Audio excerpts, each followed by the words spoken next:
వాయునాళం ఛాతీలోకి ప్రయాణించి ఉరక్కుహరం మధ్యలో రెండుగా విభజించబడుతుంది. ఆ విభజించబడిన తర్వాత వాటిని మనం శ్వాసనాళాలుగా పేర్కొనడం జరుగుతుంది. అంటే ఈ విధంగా వచ్చిన తర్వాత ఈ విధంగా రెండుగా విభజించబడుతుంది. దీన్ని వాయునాళం అని పిలిస్తే, ఇక్కడ సియాకారపు కచాల జాస్తి ఉంటే వీటిని మనం శ్వాసనాళాలు అని అంటాం.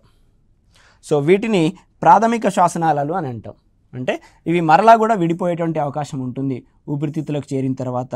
కాబట్టి ప్రధానంగా వీటిని మనము ప్రాథమిక శ్వాసనాళాలు అని అంటాము. ఇవి తర్వాత ద్వితీయ శ్వాసనాళాలుగా విడిపోవడం జరుగుతుంది ఊపిరితిత్తుల్లోకి ప్రవేశించే ముందు. సో ప్రతి శ్వాసనాళం ఊపిరితిత్తుల లోపల తిరిగి విభజించబడి అనేక శ్వాసనాళాలను ఏర్పరుస్తుంది.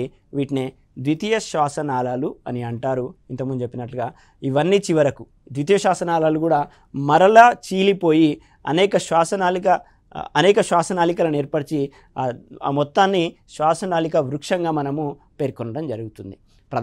వాయునాళం అనేటువంటిది ప్రథమ శ్వాసనాళాలుగా, ప్రథమ శ్వాసనాళాలను ద్వితీయ శ్వాసనాళాలుగా, ద్వితీయ శ్వాసనాళాలు తిరిగి అనేక చీలికలుగా ఏర్పడి చివరగా శ్వాసనాళిక వృక్షాన్ని ఏర్పరుస్తాయి.